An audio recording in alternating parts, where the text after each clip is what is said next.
Psaume 31, verset 15. Mes destinées sont dans ta main.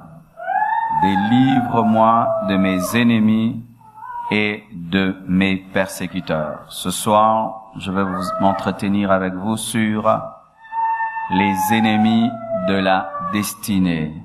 Dis à ton voisin, les ennemis de la destinée. Je peux avoir mes papiers?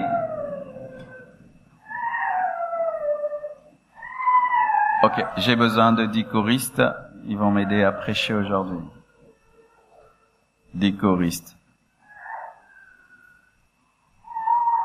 Aujourd'hui, Dieu va te communiquer la sagesse de la destinée. Amen. Tout le monde voit, mais c'est pas grave si tu ne vois pas. Je veux seulement dire et tu vas suivre. C'est seulement pour que je sois systématique. Amen.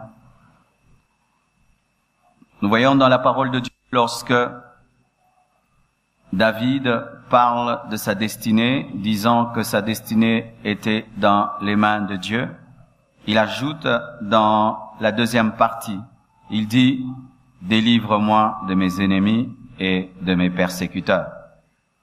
Si David parle de ses ennemis, de ses persécuteurs, donc ce sont des ennemis de sa destinée. Et j'aimerais vraiment vous dire la vérité, qu'il y a des ennemis de la destinée. La destinée car la destinée c'est le plan de Dieu pour ta vie. Et comme la destinée c'est le plan de Dieu pour ta vie, le plan de Dieu effraie.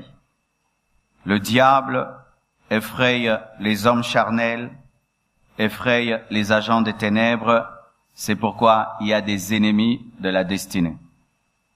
Si tu n'arrives pas à vaincre les ennemis de ta destinée, tu n'atteindras jamais ta destinée. Si tu ne sors pas de l'emprise des ennemis de ta destinée, tu n'atteindras jamais ta destinée. Et ces ennemis sont soit des esprits, soit des humains. Amen. Et soit nous-mêmes. Au fond là-bas, soit nous-mêmes. Les ennemis sont soit des esprits, soit des humains, soit nous-mêmes.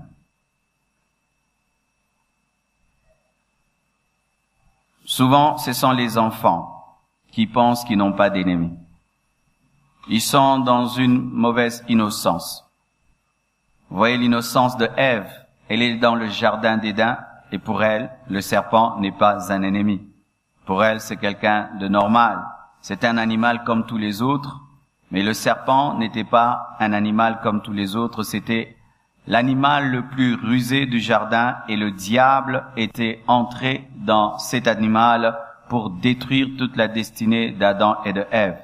Elle était dans une innocence. Elle ne pouvait pas imaginer que derrière cet animal se trouvait la mort, l'innocence, un manque de discernement. Un manque de discernement souvent détruit nos destinées. Il y a des gens qui, si seulement ils avaient le discernement, ils seraient des grands hommes, des grandes femmes. Dieu aurait fait des choses exceptionnelles dans leur vie. Mais le problème, c'est que beaucoup d'hommes donnent facilement leur confiance aux autres. Et beaucoup de bonnes personnes tombent dans le piège de croire que comme elles sont bonnes, tout le monde est bon. Tout le monde n'est pas bon parce que tu es bon. Tout le monde n'est pas toi. Alléluia. Souvent, c'est ce que nous pensons. Comme moi, je ne peux jamais faire, donc lui ne peut jamais faire. Comme moi, je ne peux pas faire ça à quelqu'un, lui ne peut pas me faire ça. C'est ce que nous pensons souvent. Mais lorsque vous lisez la parole de Dieu, Jésus n'était pas naïf. Jésus, en venant sur la terre, savait que le diable était son ennemi. Quand il commence son ministère, la première chose, il va s'occuper de lui. Amen. Hein? Il le paralyse, il l'anéantit. Dans son ministère, il savait que Judas, là, va me trahir. Lui-même a prophétisé sur cela. Jésus n'était pas dupe. Jésus-Christ n'était pas un naïf. Ce n'était pas ces genres de saints que nous imaginons, ces saints qui sourient tout le temps et qui voient le bien partout. Jésus n'était pas comme ça. Jésus pouvait discerner dans une question un piège. Amen. Hein? Il pouvait discerner dans une question un piège. Il pouvait même des fois refuser de répondre à une question parce qu'il savait que ce n'était pas en soi la réponse qu'il voulait, mais c'était pour l'attraper par ses propres paroles. Jésus-Christ prêchait des fois par des images, par des paraboles. Pourquoi? Pour empêcher à ses ennemis qui étaient dans l'auditoire de ne pas utiliser ses enseignements contre lui. Jésus-Christ était un homme rempli de sagesse et de discernement. Il n'a pas été tué avant le temps de Dieu. Et sachez que Judas ne l'a jamais tué. Amen. Hein? Jésus-Christ est mort parce qu'il a voulu, c'était le temps qu'il meure. Jésus-Christ n'est pas, entre guillemets, quelqu'un qui a subi la volonté d'un bourreau. Jésus n'a pas subi la volonté d'un bourreau parce que s'il avait voulu ne jamais mourir, personne n'allait le tuer. Jésus-Christ est mort par sa propre volonté et par la volonté de Dieu. Il n'a pas subi la croix, il a accepté la croix. Il a choisi, il a accepté. Amen. Mais beaucoup d'enfants de Dieu meurent avant le temps de Dieu parce qu'il manque le discernement. Certains meurent même empoisonnés parce qu'il manque le discernement. Certains même sont escroqués parce qu'il manque le discernement. Certains même sont trahis parce qu'il manque de discernement. Mon frère, l'enseignement que je te donne aujourd'hui, c'est parce que Dieu veut te préserver de la trahison. Dieu veut te préserver des empoisonnements. Dieu veut te préserver des mauvais conseillers. Dieu veut te préserver des personnes qui veulent détruire ta destinée. Bien-aimé, ces personnes existent. Vous savez, frère, quand j'ai donné ma vie à Jésus-Christ et qu'on me disait ces choses, je disais non, archi faux. Mais non, mais aujourd'hui, je vous assure, quelqu'un peut se réveiller comme ça, il invente quelque chose contre moi. Il va sur Internet, il veut seulement te détruire. Il s'en fout, il veut seulement détruire ton témoignage. Des telles personnes existent. Je ne prétends pas tout dire avec ces 10 sortes d'ennemis, mais la plupart d'entre nous nous retrouvons là. Mais vendredi, je vais continuer encore sur les ennemis de la destinée. Vous connaissez le Sanballat? Amen. Aujourd'hui, je prêche supposant que vous lisez la Bible. Amen. Je prêche en supposant que vous lisez votre Bible. Lorsque Néhémie est allé construire la muraille de Jérusalem, il y a eu Sanballat, Tobija et Gershom, amen, qui se sont opposés à la construction de la muraille, qui se sont opposés au projet de Néhémie de bâtir la muraille. Qui sont les Sanballat? Sanballat ne se manifeste pas tant que tu n'as pas un projet grand. Sanballat ne se manifeste pas tant que tu n'as pas reçu la permission du roi de bâtir quelque chose de grand. Sanballat ne se manifeste que lorsque la grandeur commence. Amen. Ce sont des ennemis qui ne se révèlent que dans la grandeur. Si là tu ne vis pas encore la grandeur, tu ne verras pas Sanballat. Mais ce n'est pas que Sanballat n'existe pas. Il n'a pas d'intérêt à se manifester parce que tu ne construis rien. Tu ne bâtis rien. Et quand je dis construire, ce n'est pas seulement une maison. C'est que tu ne poursuis rien de grand. Alors il n'a pas besoin de se manifester. Et des fois nous sommes étonnés que tu vives très longtemps avec un frère dans la chair, un ami, mais un jour, il se révèle comme Sanballat. Et tu es très étonné. Mais non, tu ne bâtissais rien. C'est pourquoi il ne pouvait pas révéler le Sanballat qui était en lui. C'est le jour où que tu vas commencer à faire des grandes choses qu'il va se révéler comme étant Sanballat.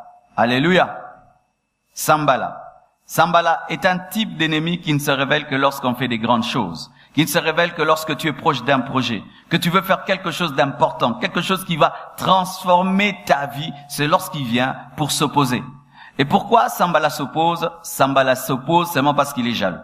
Il est seulement jaloux de Néhémie. Il est jaloux que tu bâtisses la muraille. Il est jaloux que tu fasses quelque chose d'important.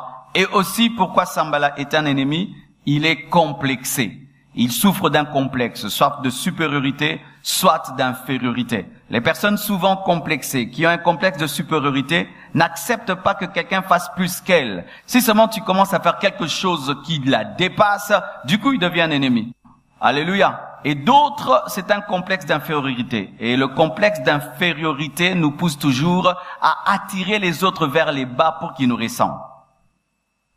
Les Sanballats sont souvent des petites personnes dans leur tête, remplies de complexes. Ils se trouvent seulement tellement petits. Ils se trouvent tellement petits, et ils supportent pas que quelqu'un devienne grand. Il doit tout faire pour te ramener là où il est. Et c'est souvent l'esprit que nous avons à Kinshasa, au Congo, c'est que tant qu'un ami est à ton niveau, tout va bien. Tant qu'une amie est à ton niveau, tout va bien. Si seulement il commence à faire un petit décalage, il commence à mieux étudier, il finit ses études, il se marie ou il trouve un travail, il achète une voiture, ceci, rien que des petites choses comme cela, Sanballat se manifeste. Pourquoi lui, il a moi. Pourquoi lui va construire la muraille et moi, je ne veux pas construire cette muraille? Les Sambala. As-tu un Sambala dans ta vie? Fais très attention à Sambala. Sambala est capable de détruire ce que tu fais. Il est capable de détruire la nuit ce que tu construis pendant le jour. Il est capable d'anéantir tes efforts. Et Néhémie, face à Sambala, qu'est-ce qu'il faisait? Il construisait avec... Ils avaient à la fois des instruments spirituels et ils avaient des instruments de guerre. Amen. Avec Sambala, tu dois opérer dans la sagesse que j'appelle la sagesse d'être prudent comme un serpent et d'être simple comme une colombe. C'est-à-dire que tu as l'humilité de la colombe, mais tu as la prudence du serpent. C'est-à-dire que je t'aime, mais je suis prudent. Amen. Ainsi, Néhémie protégeait et bâtissait. À la fois, il utilisait un matériel de construction, mais aussi un matériel de guerre, faisant qu'on ne pouvait pas détruire ce qu'il bâtissait avec un matériel de construction. Vous comprenez ce que je dis? Alléluia. Et Sambala, il vient pour saper ta détermination. Lorsque tu travailles dur et tu veux bâtir quelque chose de grand, Sambala vient pour te décourager. Est-ce que tu vas y arriver? Est-ce que tu y arriveras? D'ailleurs, ce que tu construis, c'est rien. D'ailleurs, si seulement un renard passe par là, ta muraille va tomber. Il vient pour te décourager. Et la technique de Néhémie face à Sambala, c'était quoi? Continuer malgré tout. Amen. Quand tu as un Sambala dans ta vie, ne t'arrête pas. Continue. Il te critique, tu continues. Il dit ça va tomber, tu continues. Tu continues jusqu'à ce que tu termines. Si Sambala t'amène seulement à arrêter, il t'a vaincu. Ne vous arrêtez pas lorsque vous avez des Sambala dans vos vies. Des gens qui n'aiment pas que tu avances, que tu bâtisses, ne les écoute pas, continue. Si tu vois Sambala dans ta vie, sache que tu es en train de faire quelque chose d'important. Il est la prophétie que tu es devenu important. Parce que Sambala ne se manifeste jamais au hasard. Il ne se manifeste que lorsqu'il y a une muraille à construire. Un homme de Dieu a dit, tes guerres prouvent que tu n'es pas mort parce qu'on ne combat pas les cadavres. Tes combats sont la preuve que tu n'es pas mort parce qu'un cadavre, on ne le combat pas.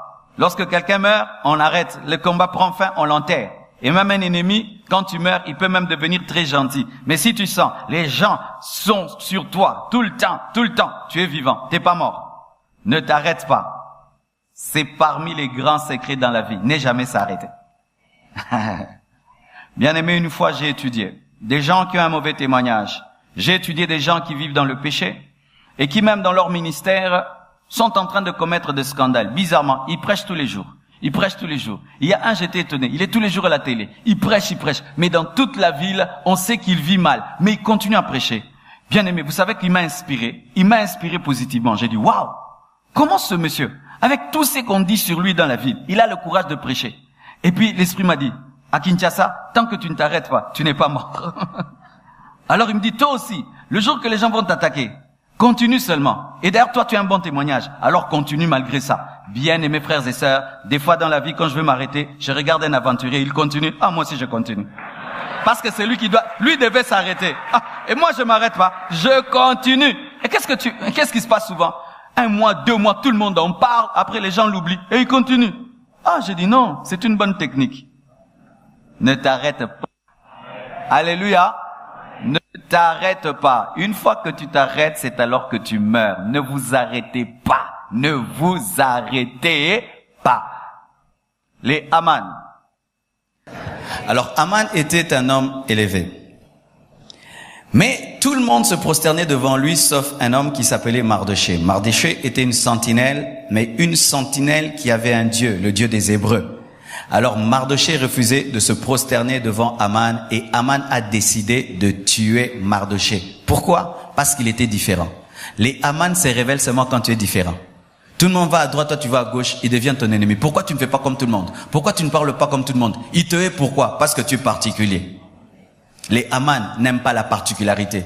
Les Haman n'aiment pas les gens qui ont une forte personnalité, qui ne se laissent pas diriger facilement. Les Haman n'aiment pas ça. Les Haman sont des personnes qui aiment dominer les autres, qui aiment qu'on puisse les adorer, qu'on puisse les glorifier. Et quand toi tu ne l'adores pas, tu ne le glorifies pas, il est prêt à te faire du mal. Bien-aimé, toi qui as une forte personnalité, tu vas rencontrer dans ta vie des Haman. Je me souviens, il y a très très longtemps, alors que j'étais jeune, j'étais invité à faire une modération dans une grande conférence. Et moi, Dieu m'avait enseigné depuis très longtemps qu'il faut respecter les hommes de Dieu, mais jamais leur donner la gloire de Dieu. Alors, on m'a mis comme modérateur. Et pendant qu'on adorait, il y avait le chef des modérateurs de la conférence. Je n'étais pas le chef, j'étais parmi les modérateurs. Et puis, je vois un cortège, les hommes de Dieu devaient maintenant entrer, les orateurs. Et puis, je voyais qu'on me faisait un petit signe, on me disait, Marcelo, mais arrête la modération, nous voulons recevoir les hommes de Dieu. Ah, j'avais d'un côté l'ordre du chef à obéir, et j'avais aussi d'un côté l'Esprit de Dieu qui me disait continue. Vous savez ce que j'avais fait? J'ai fermé les yeux en co.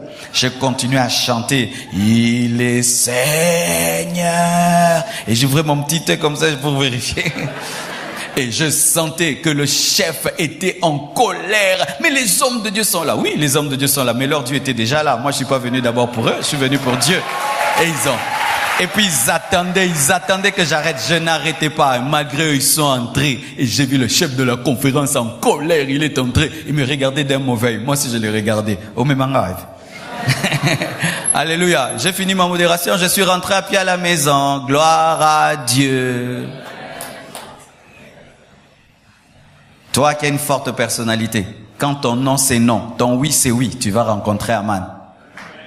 Aman n'aime pas les gens qui ont une position. Aman, il aime déjà qu'on manipule, des gens qu'on dirige. Mais quand tu sais qui tu es, où tu vas, Aman va te persécuter. Il voudra même te tuer. Il y a des gens qui meurent à cause d'Aman parce qu'il a pu dire non. Je ne veux pas adorer, je ne veux pas m'arrêter, je veux continuer. Même si vous êtes contre, je le ferai parce que Dieu m'a dit, souvent Aman va te tuer. Mais s'il te tue par la volonté de Dieu, ce n'est rien. Il te permet d'avoir une récompense, la récompense d'être martyr. Mais ce qui arrive souvent aux Aman, c'est qu'ils tombent eux-mêmes dans le piège qu'ils ont creusé, car Aman est mort sur le poteau qu'il avait préparé à Mardoché. Alléluia. Le Sanhédrin. Le Sanhédrin était constitué des pharisiens et constitué des sadducéens. C'était les chefs spirituels d'Israël. Et lorsque Jésus-Christ a commencé à avoir du succès dans le ministère, ils se sont mis ensemble alors qu'ils étaient très divisés. Certains croyaient en la résurrection, d'autres ne croyaient pas. Certains croyaient aux anges, d'autres ne croyaient pas. Mais ces deux blocs se sont mis ensemble afin de détruire et de tuer Jésus. La Bible nous dit que les Sanhédrins cherchaient une chose, attraper Christ par ses propres paroles, de sorte qu'ils envoyaient dans la populace qui l'écoutait des hommes qui vont seulement dire « il avait dit ». Les Sanhédrins cherchera à t'attraper par tes propres paroles. Bien-aimé dans la destinée, apprends à parler. Amen, hein? Apprends à parler. Et des fois, ne dis pas tout. Tu n'es pas toujours obligé de tout dire. Je reviens de quelque part, je viens de faire une grande affaire. Et puis tu me demandes, je viens d'où? Je te dis, je reviens de quelque part. D'où? Je viens de la ville. D'où? Mais de la ville. Mais de faire quoi? Faire des affaires. Lesquelles? Des affaires.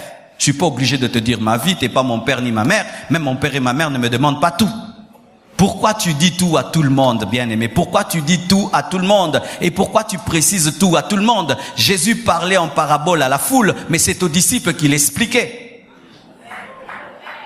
Tu risques de mourir avant le temps de Dieu. Tu risques de mourir avant le temps de Dieu. Les Sanhédrins, ce sont des politiciens. Ce sont des stratèges. Ce sont des hommes avec une sagesse tellement élevée que lorsque tu es face à eux, tu dois être plus sage et plus intelligent qu'eux. À un niveau de la vie. Ce n'est pas un homme qui te combattra. Ce seront des hommes qui feront des réunions et ils font des réunions de 50 personnes et ils mettent ensemble 50 cerveaux pour avoir une idée contre toi seul. Il y a des tels niveaux de la vie où toi tu dors chez toi. Les gens ne dorment pas. Ils sont en train de faire des réunions sur comment t'avoir. Souvent quand nous prions, Seigneur élève-moi. Si tu dis Seigneur donne-moi une rose, tu as demandé des épines. Car Dieu ne peut pas te donner une rose sans te donner les épines. Et Dieu ne peut pas te donner une destinée sans te donner des ennemis de la destinée. Mais le problème, c'est que nous voyons souvent le bon côté de la destinée, mais nous oublions les ennemis de la destinée qui sont réels et très très réels, aussi réels que le Dieu qui nous a donné la destinée. Des hommes intelligents, des hommes forts capables, qui se mettent ensemble afin de détruire un homme. Et je t'assure, frères et sœurs, souvent, lorsque 1000 hommes font une réunion, ils vont t'envoyer un seul Judas. Mais derrière Judas, il y a des hommes. Ne prends jamais à la légère un homme, car il se peut que derrière un homme, il y a des hommes. Ne prends pas à la légère un homme, car derrière un homme, il peut avoir des hommes. Un jour, un homme, il rencontre une femme sur la route et il la convoite. Tu vois, quand tu es tellement impudique, des fois tu oublies ton rang. Vous voyez ça? Des gens qui sont élevés qui oublient leur rang par leur impudicité. Alors il transporte une femme et puis il la convoite. Mais la femme sait que c'est un homme élevé. Mais tout homme élevé a un ennemi. Et lorsqu'elle descend de sa voiture, elle appelle ses ennemis. Votre monsieur là, il m'a convoité. Alors on lui a envoyé alors cette fille dans son bureau, mais avec un téléphone pour qu'elle puisse filmer. C'était une femme, mais il n'y avait pas qu'une femme. Il y avait des hommes derrière la femme. Frères et sœurs, plus Dieu t'élèvera, plus le nombre de tes ennemis va grandir. Plus Dieu t'élèvera, plus les stratégies seront élevées. Plus Dieu sera précis, plus les attaques seront précises. Le Sanhédrin finit comment?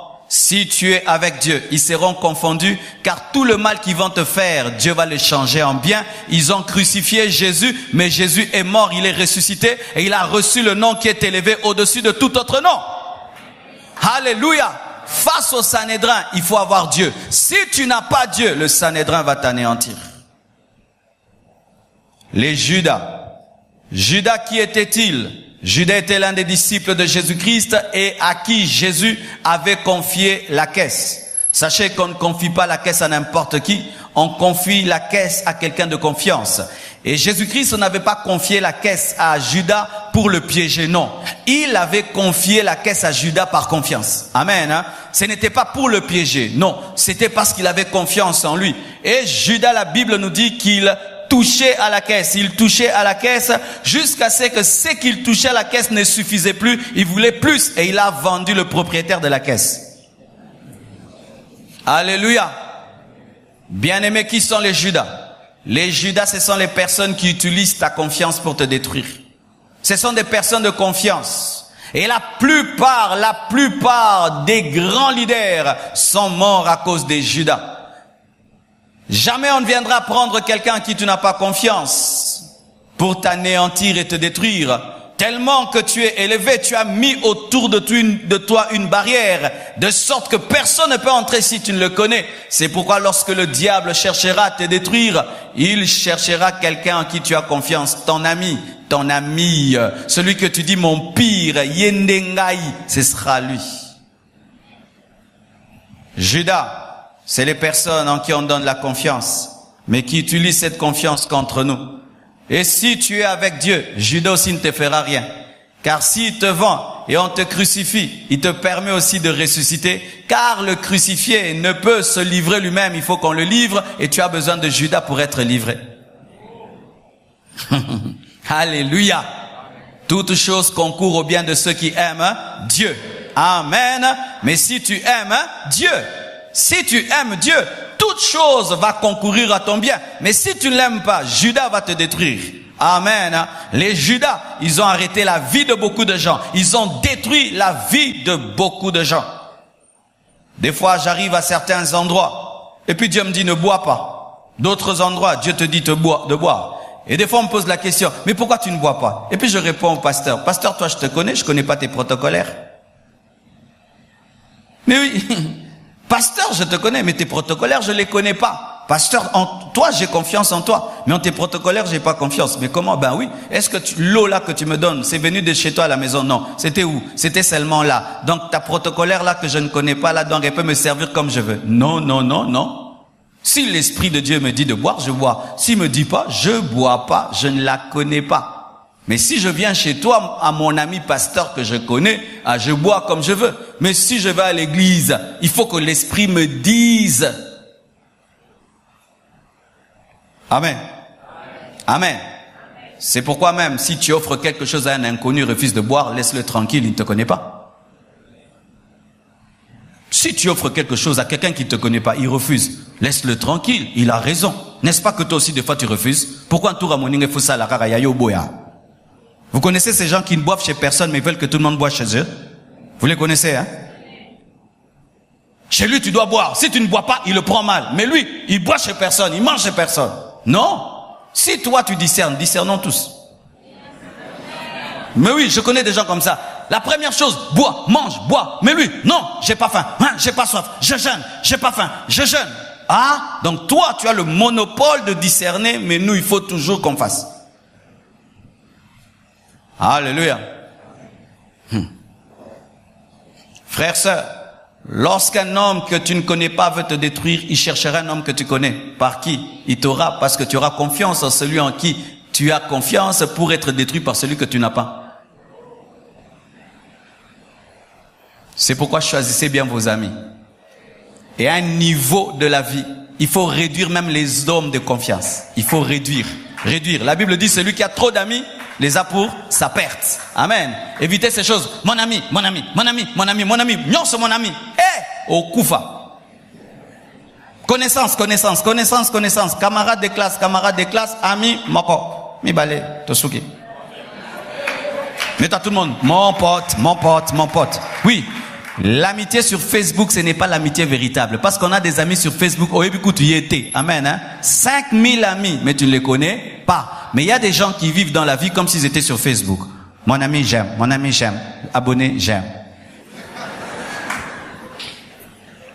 C'est l'immaturité quand tu remarques que quelqu'un appelle facilement les gens mon ami.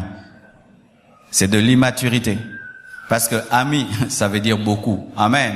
Celui qui a même accès à tes faiblesses. C'est pourquoi j'aimerais vous parler de Delilah. Qui est Delilah? C'est la femme qui a réussi là où les hommes ont échoué. C'est la femme qui a réussi même là où le lion a échoué. C'est la femme qui a réussi là où même des bataillons ont échoué. C'est la femme qui a réussi là où des princes ont échoué. Des hommes forts ont échoué. Elle, dans sa faiblesse, elle a réussi. Faites attention à Delilah. Ce sont des faibles mais des costauds.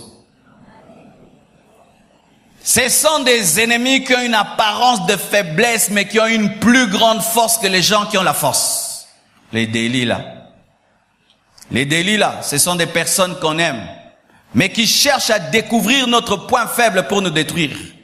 C'est pourquoi fais très attention aux gens que tu aimes beaucoup. Jamais Samson ne pouvait dormir sur le cuisse d'un ennemi. Il a dormi sur les cuisses de Delilah parce que pour lui, Delilah, c'était une femme qu'il aimait et il pouvait dormir en paix même s'il lui avait révélé le secret de sa force. Mais ce qu'il ne savait pas, cette femme ne l'aimait pas comme il l'aimait. Les Delilah, ce sont des gens qu'on aime beaucoup mais qui ne t'aiment pas comme tu les aimes. Yo lingare mingi, est-ce qu'elle lingaro? J'aime Delilah, oui. Toi tu l'aimes. Est-ce que Delilah t'aime? Elle est capable de prendre de l'argent elle est capable de prendre de l'argent pour seulement te vendre. Il y a beaucoup de gens qui tombent dans ce piège de confondre ceux qu'ils aiment et ceux qui les aiment. Jésus-Christ maîtrisait cela. Pierre aimait beaucoup Jésus-Christ et Jésus-Christ aimait beaucoup Jean. À Jean, il a confié sa mère. À Pierre, il a confié l'église. Il a dit à Jean, que lui aimait, qui était son disciple préféré, qui dormait sur sa poitrine, il dit, fils, voici ta mère. Mais à Pierre, il lui a laissé l'église. C'est lui qui a prêché le jour de la Pentecôte. L'homme qui a prêché le jour de la Pentecôte était l'homme qui aimait Jésus. Pierre aimait beaucoup Jésus, mais Jésus aimait beaucoup Jean. Il y a une différence entre aimer et être aimé. Ton problème c'est quoi? Quand tu aimes trop, tu penses qu'on t'aime trop. Non, c'est pas parce que toi tu aimes trop qu'on t'aime trop. C'est ça le problème de Samson. Samson pense que comme il aime beaucoup Delilah, et il peut lui révéler le secret qui tient toute sa vie. Tu t'imagines ça? Toute sa vie. C'est-à-dire que Samson aimait Delilah à un niveau. Mais Delilah, Samson ce n'était qu'une marchandise. Une marchandise. Toi tu l'aimes beaucoup, mais tu n'es qu'une marchandise.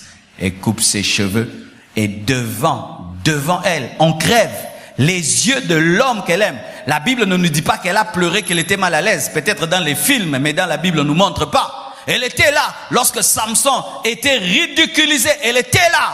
Et qu'est-ce qui arrive au Delilah? Elle meurt lorsque Samson retrouve l'onction. Alléluia. Faites attention aux gens qui veulent à tout prix connaître vos secrets. Faites attention à ces personnes trop curieuses qui aiment tout savoir. Je vais te donner un secret dans la vie. Toi qui aimes tout dire à tout le monde, fais attention. Tu ne sais pas qui tu seras demain et qui va récupérer ça contre toi dans la grandeur. Bien aimé, tika ko lobaka makambo na yo. Soki nzambe bisote bombango kufanango.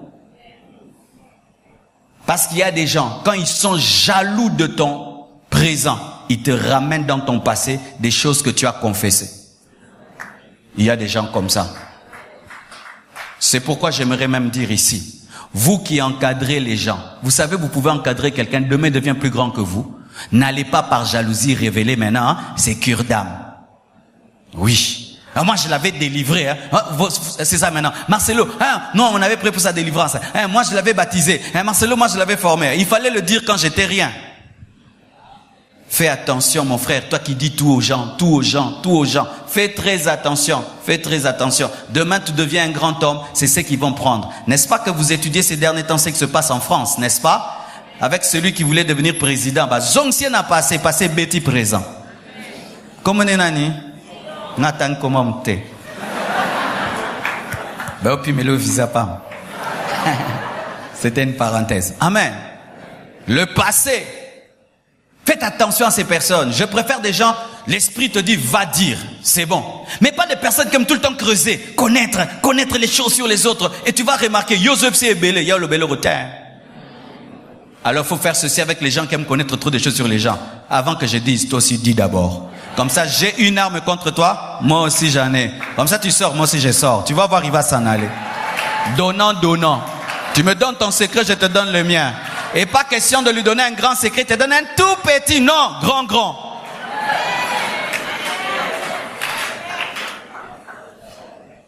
Mais aussi, il y a certains aussi, il va nulle part. Il peut même te donner un grand secret, il va nulle part. Maintenant, pour que toi qui vas quelque part, tu lui donnes un grand secret, ne lui donne rien. Lui, il va nulle part. Nulle part. Et te donne un grand secret. Tu sais, moi vraiment, toi aussi tu dis moi vraiment. Une fois seulement que tu as fini de dire moi vraiment, qu'est-ce que Delilah a fait? Elle a téléphoné les Philistins. Ils sont venus couper ses cheveux. À peine que tu vas révéler tes défauts, il va prendre un téléphone, appeler le monde entier. Voyez ce monsieur-là. La jalousie pousse les gens à révéler les secrets des autres.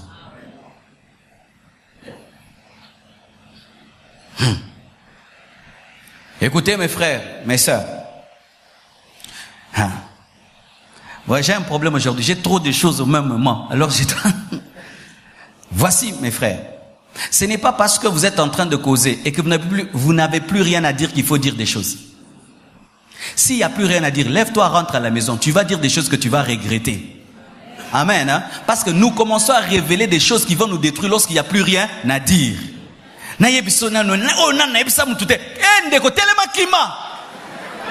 Ceux qui déjà makanise bon ngelo tellement panini tete nangalo bablo no regrettaka.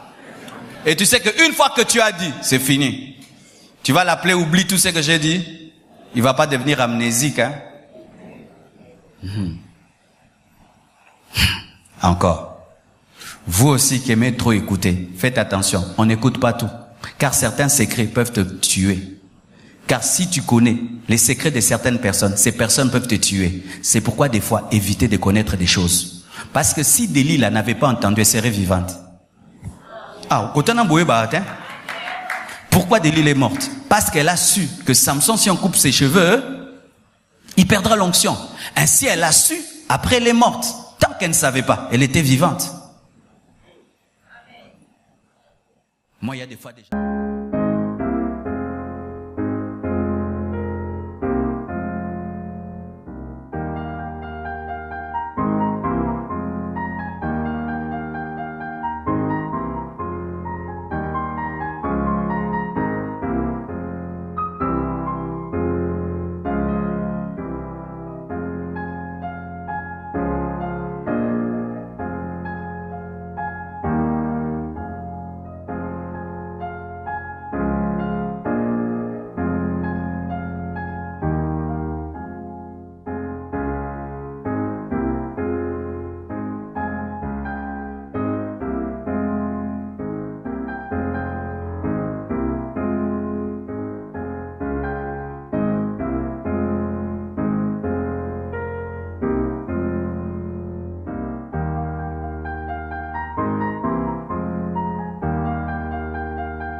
Pasteur, je vais te dire, je ne veux pas savoir.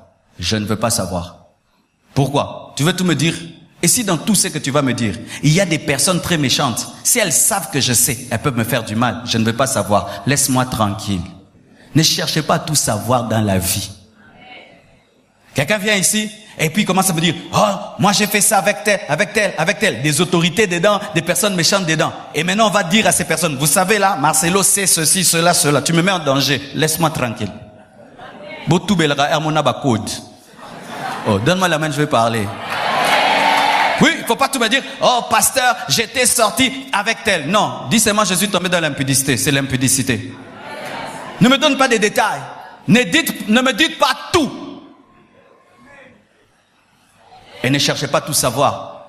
D'ici là, on va ajouter le nombre de cureurs. Voici un secret que je vous donne. Lorsque vous faites la cure d'âme, dites aux gens de rester dans les généralités, pas dans les précisions. Ah oui. Oh, on avait fait, et puis après. Ah, oh, beau maillot. Katanzelan Moukousé, raccourci. Et maintenant, à force de connaître, ça fait quoi? Après qu'une personne puisse jeter des choses dans la poubelle se jette en quoi?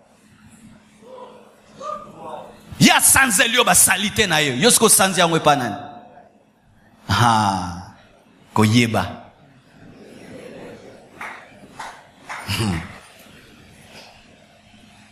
Bien-aimés frères et sœurs, Delilah, si tu ne l'aimes pas, tu vas pas tout lui dire. Alors sachez ceci, qu'aimer quelqu'un te met en position de faiblesse. Aimer quelqu'un crée une faiblesse en toi. C'est pourquoi quand tu aimes quelqu'un, tu dois être sûr que tu aimes une bonne personne. Tu dois être sûr que tu aimes une bonne personne. Car si tu n'aimes pas une bonne personne, elle va utiliser ta faiblesse pour te détruire. Il faut être sûr d'aimer une bonne personne. Ne donnez pas vos cœurs aux gens facilement. Amen. Je t'aime de l'amour du Seigneur. Mais babolingo msusu na penza na discerner yo. Amen. Les Achitophel. Dis à ton voisin, très dangereux comme leur nom. Achitophel, c'était un conseiller de David. La Bible dit que ses paroles étaient comme des ainsi dit le Seigneur. Lui, quand il parlait, sans être prophète, c'était comme si Dieu a parlé. Quel niveau de sagesse, quel niveau d'intelligence. Lorsqu'il conseillait un roi, le roi écoutait comme si c'était un prophète, mais il n'est pas prophète. Il a un niveau de sagesse qui fait que ce qu'il dit arrive toujours. C'est-à-dire un stratège, un homme intelligent, un homme sage. Mais la Bible nous dit que lorsque Absalom s'est rebellé contre son père, lui il a choisi le fils rebelle Absalom. Et il a commencé à donner des conseils à Absalom. Et que dit la Bible? Lorsque seulement David a su qu'Achitophel était avec Absalom, il a dit fuyons. Fuyons, on ne gagnera pas. Il a un homme extraordinaire avec lui. Mais il a seulement commencé à prier pour que Dieu transforme les conseils et qu'il paralyse les conseils de Achitophel.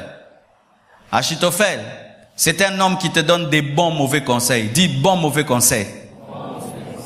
Aïe, aïe, aïe, aïe. Vaut mieux que te donne de mauvais conseils. Tu vas les discerner clairement. Les bons mauvais conseils, c'est grave. Je donne un exemple. Tu décides de commencer une entreprise. C'est ta conviction. Amen, hein? Mais moi, je viens, je t'apporte un conseil. Mon frère, est-ce que tu as déjà maîtrisé ce domaine-là? Non. En soi, tu vois, dans l'investissement, il faut bien faire l'étude du terrain. Et puis trouver des partenaires, et puis l'étude du milieu, et puis de trouver un capital au cas où le risque, tout. C'est une chose que tu peux faire, mais dans 5 ans. Au Talikabi. Ah, raison. Au Zongi, au Kundiango, 20 ans. Vous connaissez des gens comme ça? Des Achitophèles. Ou toi tu es dans la foi, lui il est dans la raison. Mais quand il dit, il te convainc, mais ton cœur dit non.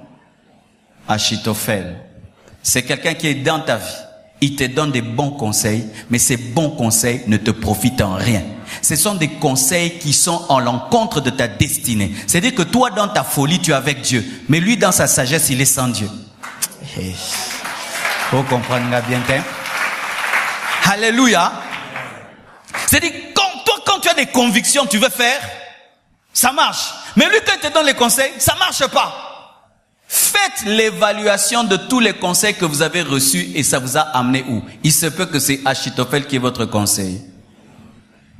Faites toujours le bilan des conseils qu'on vous donne. Toi, tu dis, mon conseiller c'est elle, ma conseillère c'est elle. Fais le bilan. Il t'a donné combien de conseils? Ça t'a amené où? Si un grand sage comme Achitophel peut accepter d'être avec un rebelle comme Absalom, c'est un fou. Parce que la première sagesse, c'est qu'on n'est jamais avec un rebelle. Sa sagesse ne l'a pas empêché d'être avec un rebelle, donc c'est un fou. Alléluia. Les pharaons, j'aime bien ses ennemis. Les pharaons, je les aime. Pharaon a dit clairement à Moïse qu'il était contre lui. Vous ne sortirez pas d'ici. Vous ne sortirez pas. Je ne veux pas. Clairement, il s'est opposé à Moïse. Il a dit, je ne veux pas. Vous allez rester en Égypte. Les pharaons, ce sont des ennemis clairs. Il te dit clairement qu'il est contre toi, qu'il ne croit pas en toi, qu'il ne croit pas en ta destinée, que Dieu ne t'a pas appelé, Dieu ne t'a pas oint. Moi, je les aime. Pourquoi? Ils te poussent vraiment vers Dieu et tu sais qui ils sont clairement. Tu as un pharaon dans ta vie qui s'oppose clairement à toi. Sache qu'il va finir dans la mer Rouge. Continue seulement. Continue, malgré qu'il te décourage, malgré qu'il s'oppose à toi. Continue. Mais rarement nous rencontrons des pharaons. La plupart de nos ennemis sont sournois. Amen. Hein? Ils sont souvent cachés. Ils te montrent qu'il est avec toi, mais il n'est pas avec toi. Rarement nous rencontrons les pharaons. Mais si tu en as déjà rencontré, n'aie pas peur. Car souvent les enfants de Dieu, bizarrement, ils craignent plus les pharaons que des personnes sournoises. Alors qu'une personne sournoise, tu peux lui donner confiance et elle te détruit. Mais Pharaon, déjà, tu es sur tes gardes. Amen. Hein? Chaque fois que Moïse était face à Pharaon, il savait que c'est un ennemi, quelqu'un qui est contre. Jamais lui donner la confiance. Mais nous, souvent, si quelqu'un te dit, nga nazandoki, nakulia yombuloyo, non. Lorsque Pharaon te dit que tu ne sortiras pas de l'Égypte, tu sortiras, c'est une prophétie en l'envers. Un sorcier qui me dit qu'il me tuera, donc je vivrai. Parce que le diable ment. Donc quand le diable dit le mort, c'est la vie. C'est un menteur, il ment tout le temps. Même quand il te dit, tu vas échouer, donc tu vas réussir, parce que lui, il ne fait que mentir. Même quand il dit la vérité, c'est un mensonge. Vous à qui des puissants des ténèbres clairement ont dit, je veux faire ceci, nous allons faire cela. Moi, des esprits me sont déjà apparus pour me dire, Marcelon va te tuer avant que le plan de Dieu s'accomplisse. Ils ont prophétisé que ça s'accomplira et ça s'accomplit. Si clairement un magicien t'a dit, moi, si je ne suis pas ton oncle, on verra si ce mariage va marcher. Va louer le Seigneur, ce mariage va marcher. Il a prophétisé que ça marchera. Alléluia. Pourquoi Dieu ne s'est pas chargé de Pharaon la première fois? Directement, il fallait que Dieu commence par la 10e plaie. Il fallait que directement Dieu puisse directement tuer le fils de Pharaon pour qu'il puisse libérer Israël. Mais Dieu voulait appuyer sur l'accélérateur Pharaon pour faire démarrer la voiture Moïse. Donc plus il énervait Dieu, plus Dieu disait, tu verras ce que je te ferai. Bien aimé, lorsque les oppositions sont claires, les miracles sont clairs. Lorsque les combats sont clairs, évidents, les miracles doivent être évidents. C'est pourquoi Dieu a fait des miracles clairs, parce que l'opposition était claire. Mais quelqu'un qui te combat, mais comme s'il t'aime, comme s'il te combat, tu vois, ça me ça bien, tu fais ça clair. Mais souvent nous avons peur des oppositions claires. Non, béni Dieu. Quand un sorcier vraiment se manifeste, tu nous déranges maintenant, hein? Toutes les nuits, toi, tu vas prier. Tu vas arrêter ces prières. Pourquoi? Nous sommes des sorciers, nous ne savons plus sortir. Eh, Nzambe. Eh, Yesu. Nzambe babimi, peza babimi. Eh, Nzambe. Non, mais ce que boaki maya moto na kati ya libulu likelele bimi. Donc, maya ngo peza c'est moto. En français, hein? Ah, ben, quoi, Facebook. Maintenant, en français, je vais dire ça comment? Si tu mets l'eau chaude dans les trous et les likelele ça. Il faut apprendre le lingala, bien-aimé. Alléluia. Lorsqu'il y a une réaction, ça prouve qu'il y a eu une action de Dieu. Lorsqu'il y a une réaction, ça prouve qu'il y a une action de Dieu. Mais les chrétiens ont peur. Tu pries et des esprits impurs viennent. Arrête-toi. Jésus. Jésus. Non. Lorsque tu cherches le diable sur son trône dans le deuxième monde et tu ne le trouves pas, donc il est allé chercher Jésus dans le désert.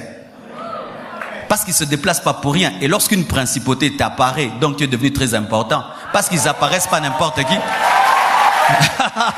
C'est une prophétie que tu es devenu grand. Mais toi tu as peur. Non, c'est parce que tu es devenu trop efficace qu'il doit maintenant se manifester. N'est-ce pas que dans certains cultes, les gens ont des démons, mais les démons ne se manifestent pas. Quand le feu tombe, les démons commencent à se manifester. Est-ce que leur manifestation est une faiblesse du culte? C'est une puissance du culte. Maintenant, comme maintenant clairement il se manifeste, c'est une puissance dans ta vie. Bénis Dieu. Amen. On prend vraiment un bocal, on te le montre, tu vois. On t'a mis ici. Et puis tu dis, vraiment. Déjà moi-même physiquement, je ne peux pas entrer dedans. Maintenant, ma vie, mon esprit, qui peut contenir Dieu, ça peut entrer comment? Vous prophétisez que moi, je ne serai jamais bloqué au nom de Jésus. Amen. Les Lot. Nous connaissons Lot. Il était de la famille d'Abraham. Lorsque Dieu a dit à Abraham de quitter son père et sa patrie, il n'avait pas dit qu'il quitte avec Lot. Mais Lot a suivi Abraham et Abraham l'a laissé venir parce qu'il avait de l'amour pour lui, il avait de la compassion pour lui, il y avait une filiation entre Lot et Abraham. Mais qu'est-ce que nous remarquons? Tant que Lot était à côté d'Abraham, Isaac ne naissait pas. Amen. Nous remarquons aussi que tant que Lot était là, Abraham n'entrait pas dans sa vraie destinée. Sa présence suffisait seulement pour que les choses ne marchent pas. Voici mes frères. Souvent, nous pensons que c'est seulement la sorcellerie qui embrouille les choses. Non. Si seulement tu as Lot dans ta vie, tu n'avances pas. Car ce n'est pas toute personne qui doit être dans ta vie, toute personne doit être sur la terre.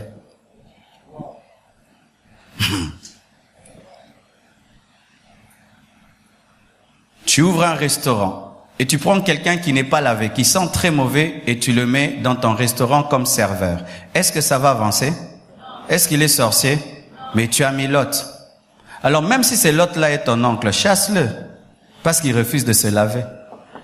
Mais nous les Congolais, nous gardons nos Lot. Dans l'entreprise, même s'il va détruire l'entreprise par esprit de famille. Tu fais une affaire avec un membre de famille, mais il est en train d'écrouler ton affaire. Il écroule ça. Mais tu le gardes. Pourquoi? Neveu. Neveu Lot. Faites attention, vous qui voulez faire des affaires en famille. Si Dieu ne t'a pas convaincu, ne le fais pas. Car souvent, l'esprit familial nous amène à voir le sang au lieu de voir la compétence. Ainsi, tu établis des frères incompétents et tu laisses des personnes qui ne sont pas de ta famille, qui sont compétentes, et tu tombes parce que Lot est de ta famille, mais ce n'est pas Lot qui donne Isaac. C'est pourquoi, faites aussi le bilan de la présence des gens dans vos vies. depuis que tu es dans ma vie, est-ce que ma vie est montée ou elle a reculé? Il faut faire des bilans. Il faut faire des bilans. C'est seulement nous, les enfants de Dieu, tu es avec quelqu'un, on est là. Non, non. Il faut faire un temps. Tu dis, ça fait des années que je suis avec toi. Est-ce que tu as apporté ou tu n'as rien apporté? Ainsi, je peux te mettre, continuer à te mettre parmi mes amis ou je te mets parmi mes connaissances. Ah oui. Lot empêche à Isaac de naître. Et comme il empêche Isaac de naître, donc c'est Lot qui rend Sarah stérile.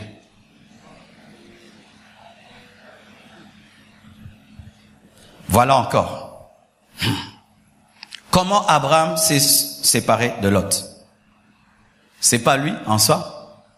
Le troupeau d'Abraham a grandi, celui de Lot aussi. Les serviteurs de Lot et d'Abraham commencent à se chamailler. Dans ces chamailleries, ces querelles, alors Abraham, l'homme de paix, dit à Lot, si tu vas à droite, je vais à gauche. Si tu vas à gauche, je vais à droite. C'est quand Abraham est intervenu. Des personnes qui ne prennent des décisions que lorsqu'ils sont contraints, elles sont contraintes par les circonstances, prennent les décisions en retard. Là, le baron bien. Il y a des gens ici, tu sais que telle chose est mauvaise et je dois me séparer de telle personne, tu sais. Mais il faudrait qu'on te mette en colère pour que tu décides.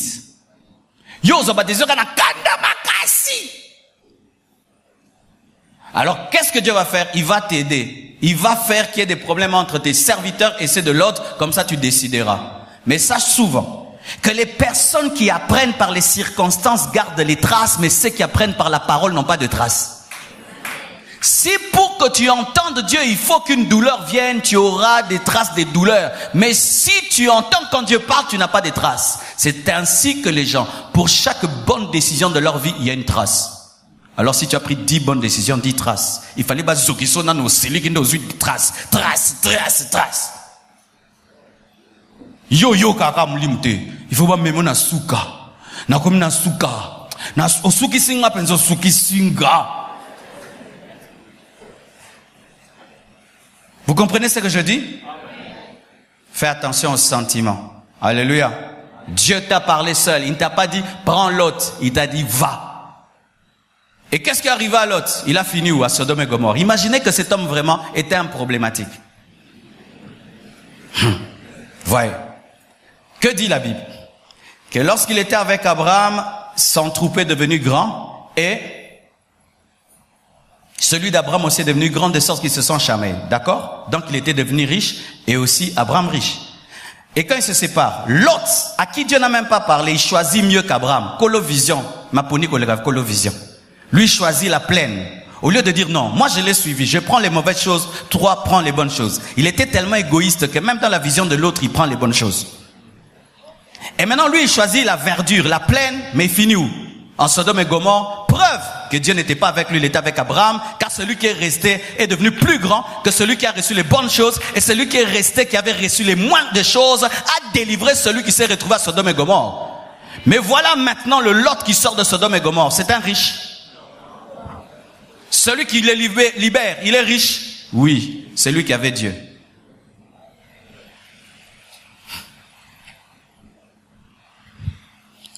Lot finit à Sodome et Gomorrhe. Pourquoi? Il a un mélange en lui. Il est attiré par le monde et sa présence près de toi bloque les choses parce que Dieu a peur d'envoyer Isaac là où il y a Lot. Lot va l'infecter. Les Simons. Simon, c'est le nom de Pierre, mais c'est le premier nom de Pierre. Simon veut dire roseau. Et le roseau, c'est une plante qui pousse dans l'eau et qui subit le courant d'eau. Si le courant va à droite, le roseau va à droite. Si le courant va à gauche, il va à gauche. C'est une plante sans position. Sa tige est comme du plastique. Vous connaissez ça, hein? Ces plantes qui sont comme du plastique, qui ne sont pas fermes, mais qui peuvent suivre tous les courants sans se casser. Les arbres qui sont rigides, quand le courant est trop fort, se cassent. Pourquoi? Parce que ils résistent. Mais le roseau ne se casse pas. Il suit tous les courants, à droite et à gauche. C'était ça le nom de Pierre. Et dans la parole de Dieu, on ne donne pas le nom à quelqu'un pour rien. C'est parce que son caractère ressemble à son nom. Et il avait un caractère de balance. Amen. Il est avec Jésus. Le disciple courageux, celui qui veut marcher sur l'eau, celui qui est là et qui est là. Mais Jésus-Christ dit, on frappera le berger et le troupeau se dispersera. Pierre dit, moi je ne le ferai pas. Et Jésus-Christ lui dit, toi d'ailleurs, avant que le coq ne chante 2 fois, tu me trahiras 3 fois. Et c'est ce qu'il a fait. Il a juré qu'il n'a jamais vu Jésus. Il a juré. Il a fait des imprécations. Qui sont les Simons? Ce sont des personnes qui t'abandonnent dans les moments difficiles. Ce sont des personnes qui sont avec toi lorsque tout va bien. Mais quand les choses vont mal, elles partent. Ce sont les amis de la gloire. Ce sont les amis du succès, mais ce ne sont pas les amis de la personne. Fais attention entre ceux qui aiment ton succès et ceux qui t'aiment vraiment. Alléluia. Tu chantes bien. Maintenant, une sœur t'aime. Ah, Darly, j'aime quand tu chantes. Maintenant, si je chante pas, tu vas m'aimer? C'est Simon. J'aime, pasteur, tu prêches bien. C'est Simon. Moi, j'aime pas les gens qui prient à l'église parce que je prêche bien. Et bon, ceux qui n'ont l'amour qui m'abbé. Alléluia. Ce sont des gens qui aiment pour quelque chose, mais qui n'aiment pas la personne. Et nous avons souvent un problème dans nos destinées, c'est que nous confondons les personnes qui aiment notre succès et qui nous aiment vraiment. C'est pourquoi des fois dans la vie, ne donne pas pour que les gens t'aiment toi-même. Dieu, des fois tu pries, il n'exauce pas. Pour que tu l'aimes lui, tu n'es pas plus que Dieu. Des fois tu dois éprouver les gens par rapport à ta personne et les séparer de ce que tu as et de ce que tu es. Simon, ce sont des amis de la richesse. Lorsque Jésus fait des miracles, il est derrière Jésus mouvement. Bison de toza Yesu mikoloyo, bison ba garde corps à Jésus, bison penza yinda kina Capernaum na niveau moko. Alléluia. Là, il rentre à la maison, il raconte à sa femme, Jésus est terrible. Il a regardé un aveugle seulement, l'aveugle l'a vu. Jésus-Christ a fait ça, tout le monde était là. Jésus, non, Jésus. Quand on l'arrête, naïbioté. Des gens qui t'aiment quand tu as le travail. Quand tu n'as plus le travail, ils s'en vont. Des gens qui t'aiment lorsque tu es en tête, mais quand tu es dernier, qui ne t'aiment plus. Des gens qui t'aiment lorsque tu es vedette, mais quand on t'oublie, ils ne t'aiment plus. Ce sont les Simons, des déloyaux, des amis de la gloire, des amis du succès.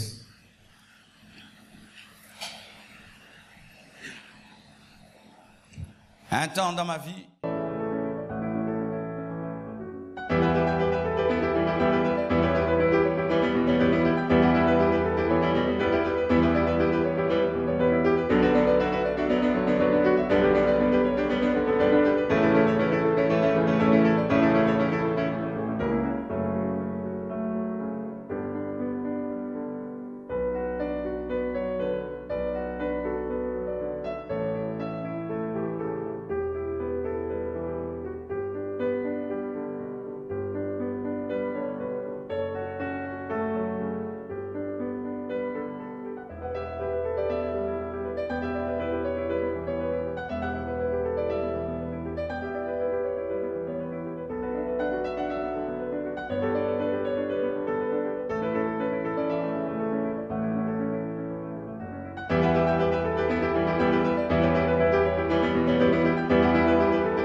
j'ai eu un problème de santé.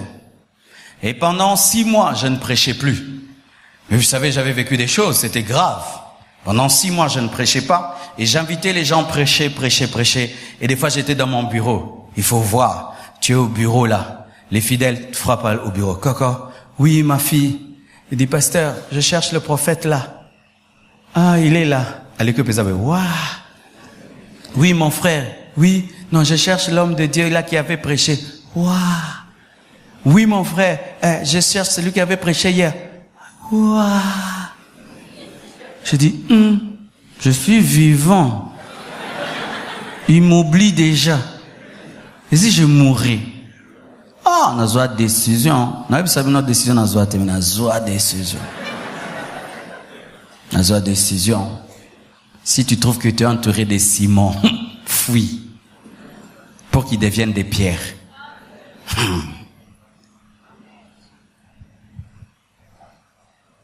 Voici. Tu as un ami, quand tu as l'argent, il te cherche. Quand tu n'as plus d'argent, il te cherche pas. Ce n'est pas ton ami, c'est Simon. Quand tu es en vedette, il vient prendre des photos avec toi. Quand tu n'es pas en vedette, il n'a plus besoin de photos. C'est Simon. Certaines photos que vous nous demandez, si on n'était pas connus, tu allais demander de prendre des photos avec moi? Dernièrement, j'étais étonné. Après le culte, quelqu'un dit, pasteur, je veux prendre une photo avec toi. J'ai dit, moi, je ne veux plus que mes photos soient mises sur Facebook. À Kendane. Il y a à comprendre. Donc, du coup, il voulait seulement se servir de moi pour avoir beaucoup de j'aime sur Internet. En soi, c'est pas moi qui voulais. Il se voulait lui-même à moi. Quand on prend des photos avec les vedettes, est-ce que c'est pour les vedettes? C'est pour toi. Est-ce que tu l'aimes? La même vedette là, si elle est abandonnée de tous, tu prendras encore une photo? Tu es Simon. Nous sommes souvent aussi des Simons dans la vie de beaucoup de gens. Et nous sommes entourés des Simons.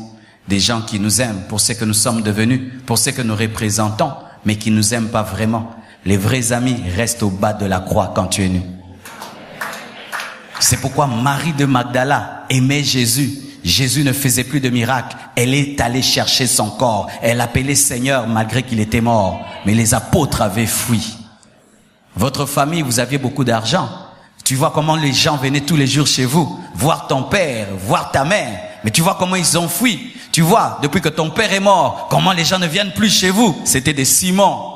C'était des Simons. C'est pourquoi beaucoup d'orphelins sont blessés quand ils voient leur famille, les amis de leurs parents. Mais où êtes-vous aujourd'hui? C'était des Simons. Des Simons. Et ce qui est terrible, beaucoup de parents ne comprennent pas les Simons. Au lieu de nourrir tes enfants, tu les nourris. Au lieu de prendre soin de tes enfants, tu prends soin d'eux. Et demain, quand tu meurs, ils oublient ta famille. Des Simons, des amis du succès, des amis de la gloire. Et vous savez pourquoi le problème? Les Simons parlent trop et nous pensons qu'ils nous aiment trop. Moi, je ne mourrai pas. Jésus! Les Simons, ce sont ces gens qui disent présent, présent, présent, fils de l'homme, fils de Dieu. Vous les connaissez? Oh, ce n'est pas seulement leur donner de l'argent. Fingio, Akwei. Les Simons. Libère-toi de Simon. Garde seulement Marie de Magdala. Mais Simon peut se convertir, il peut devenir Pierre et il pourra mourir pour toi. Mais tant qu'il reste Simon, il est inutile. Il t'amènera nulle part. Dites la chair. Bien-aimés frères et sœurs, j'ai placé la chair en dernier parce que c'est le pire ennemi. La chair est plus dangereuse que Simon, que Lot, que Pharaon, qu'Achitophel, que Delilah, que Judas, que le Sanhédrin, qu'Aman, que Sambala. La chair. J'ajoute même, la chair est plus dangereuse que le diable. La chair est plus dangereuse même que les démons. Oui, le pire ennemi de ta destinée, ce n'est pas Satan. Le pire ennemi de ta destinée, ce n'est pas l'homme. Le pire ennemi de la destinée, c'est toi-même. C'est toi-même. C'est ta chair. La chair, c'est quoi? Ce n'est pas la peau. Ce ne sont pas les muscles. Quand nous disons la chair, nous disons Nzotoyote. Le corps n'est pas un ennemi de Dieu, c'est un instrument de Dieu. Quand la Bible parle de la chair, il ne s'agit pas des muscles et de la chair, mais il s'agit de l'âme, de cette mauvaise partie de ton âme, cette nature adamique, cette nature déchue que nous avons tous hérité d'Adam et Ève, qui fait que même si tu es converti, la chair est là, sachez cela. Même si tu es né de nouveau, la chair est en toi. On l'appelle le vieil homme. Le vieil homme est en chacun de nous, même si nous avons l'homme nouveau. Et c'est lui qui est dangereux, le vieil homme. La chair, c'est la femme du diable qui vit avec toi. La chair, c'est la femme du monde qui vit avec toi. Le sorcier, tu peux le chasser de ta maison. Tu peux chasser les démons, mais tu peux chasser la chair? Non. La chair est là. Je peux être en esprit et puis j'entre dans la chair. Oui, je peux être en esprit. Je parle en esprit. Tout d'un coup, je peux entrer dans la chair, je commence à me vanter, à m'enorgueillir. La chair, elle est là.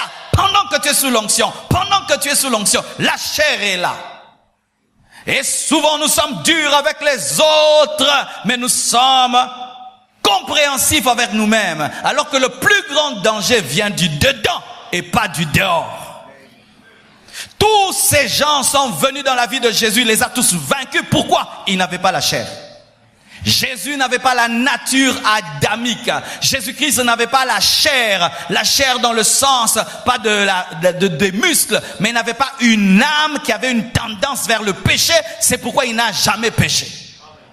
Maintenant, que pouvons-nous faire? Lui, il a tout vaincu parce qu'il n'avait pas une âme adamique, il n'avait pas une nature déchue. Comment nous pouvons faire? La Bible nous révèle ceci, que celui qui veut venir après moi, qui se charge tous les jours de sa croix. C'est une crucifixion journalière jusqu'à ta mort. Voici ce qui arrive avec la chair. Tu la crucifies aujourd'hui, demain elle va se réveiller. Tu dois encore la crucifier, demain elle se réveille. Tu la crucifies. Il n'y a pas une crucifixion permanente de la chair. Elle est régulière. Il y a des mises à jour de la chair et de sa crucifixion. C'est pourquoi tu sens des fois, au début de ta vie chrétienne, tu avais dominé tel péché, mais après 5 ans, il a mouki. Au Santarango, pendant une période là, tu domines un péché. Tu vois 6 mois après,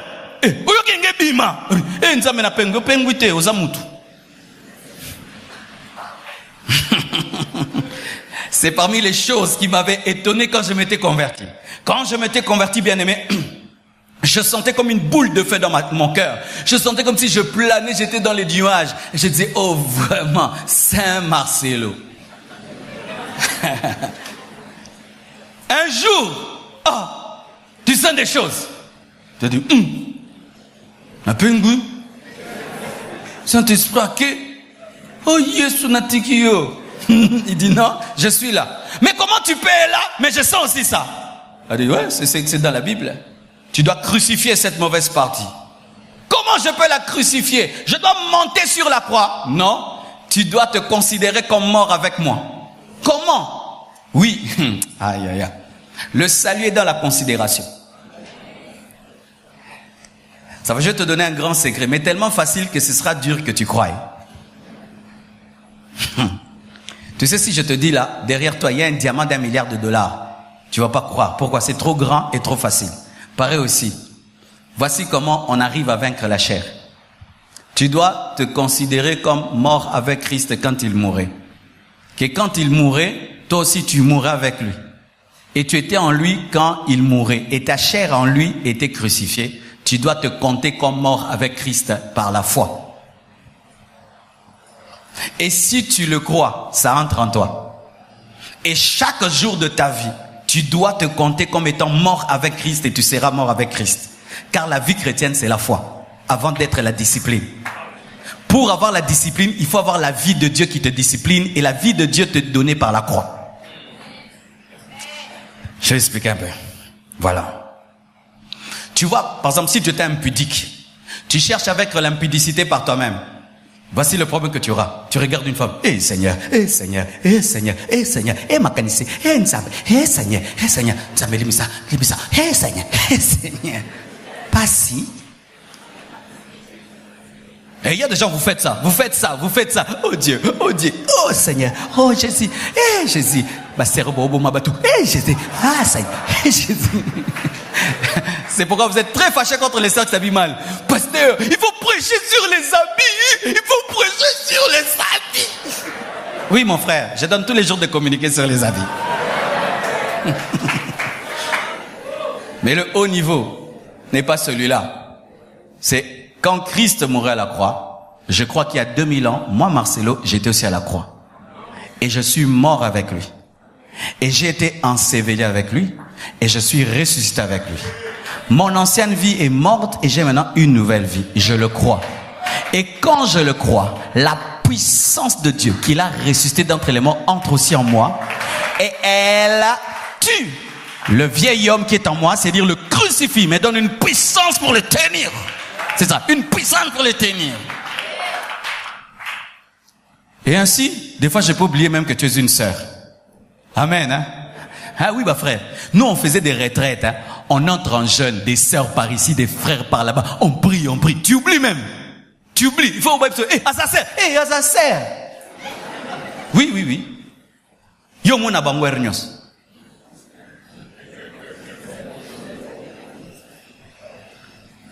Et cette puissance, chaque matin, tous les jours, tu renouvelles. Aujourd'hui encore, je suis mort, ressuscité avec Christ. Ça se renouvelle. C'est comme si tu as téléchargé un antivirus, maintenant il se renouvelle sur Internet. Et aller sur Internet, c'est la communion par la foi, par la prière. Mais tu dois d'abord avoir premièrement l'antivirus, et cela c'est le jour de ta conversion. Maintenant tu dois le mettre à jour par la connexion dans la prière. Mais si tu veux mettre à jour un antivirus sans l'avoir acheté, tu ne l'as pas. Mais nous ne pouvons pas l'acheter parce que ça coûte trop cher. C'est pourquoi Dieu nous le donne par grâce. Non, l'évangile c'est beau. L'évangile, je vous dis, c'est la haute sagesse de Dieu. Alors, si tu sais que ton pire ennemi dans ta destinée c'est toi-même, tu vas veiller plus sur qui? Le problème, nous veillons sur les gens. Ndoki. Ndoki. Non, ton ennemi, le premier n'est pas Ndoki, Satan. Non, ce n'est pas Satan, parce que l'homme sans le diable pêche. Le premier homme, pour pécher, avait besoin du diable. Mais les autres hommes n'ont pas besoin du diable pour pécher. Ils pêchent parce qu'ils sont pécheurs. Mais le diable vient accélérer la vitesse du péché. Ta voiture roule à 50 à l'heure, je la pousse. Est-ce que c'est moi qui l'a fait rouler?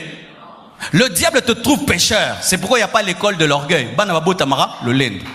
Moi, Taya. Tu donnes à un enfant un biscuit, tu dis donne-moi, il refuse de te donner. Qui lui a appris à être égoïste? Les enfants mentent, n'est-ce pas? Tu as regardé la télévision avant de manger? J'ai pas regardé. Qui leur apprenne à mentir? Le péché est en eux. Maintenant, un démon peut venir pour l'accentuer. Le premier homme a péché parce que le diable l'a poussé. Mais tous les autres hommes, nous naissons pécheurs. Nous naissons comme des arbres courbés déjà vers le péché. C'est pourquoi nous faisons le mal naturellement, mais le bien difficilement. Regarde, quand tu étais païen, dans les boîtes, il y avait un modérateur. On t'exhortait. Ndekoya ki boitawa, koza distraité, okobine la satana. On te disait ça toi-même. Mais quand tu viens à l'église, il faut te dire, il faut prier, il faut chanter, il faut. Pourquoi? Parce que l'homme est naturellement mauvais et il est surnaturellement bon. Alléluia. C'est pourquoi des fois tu es étonné. Mais comment moi quand j'étais dans le monde j'étais zélé comme ça? Mais quand tu viens chez Dieu tu n'arrives pas. Là-bas tu étais naturellement mauvais. Mais pour être bon maintenant il faut être surnaturellement bon. Alléluia. La chair, le pire ennemi. Tous ces ennemis, facilement tu peux le vaincre. Mais la chair même, pour qu'elle soit crucifiée, il faut que tu veuilles. Sinon Dieu ne peut rien faire contre elle. Si aujourd'hui seulement tu décides d'abandonner Dieu, Dieu ne peut rien. Tu sais ça? Tu dis, Léon a pengui. Au pengui. Dieu ne peut rien. Ta chair là, elle est tellement forte. Alors, vous remarquez maintenant pourquoi les gens échouent. Il a un tel défaut de caractère, mais il accuse le diable, il accuse les autres. Il a un caractère qui est en train de détruire sa vie. Au lieu qu'il l'accepte, Seigneur, malgré que je suis chrétien, il y a tel domaine de ma vie qui n'est pas sous la croix. Oh Dieu, tu sais là. Non, c'est le diable, c'est le pays, c'est ceci, ce sont les autres. Non, d'abord toi. Delilah, c'est vrai, a coupé les cheveux de Samson. Mais Samson était déjà impudique. Amen. Si Samson n'était pas impudique, on allait couper ses cheveux? Non. Mais souvent nous disons, Dalila m'a coupé les cheveux. Oui, c'est Dalila qui a coupé. Mais qui a dormi sur les cuisses? C'est toi. Amen. Hein? Soyez responsable dans votre destinée. N'accusez pas l'extérieur, accusez l'intérieur. Et l'intérieur a une solution, la croix en Jésus. Que Dieu vous bénisse abondamment. Merci mes amis, soyez bénis.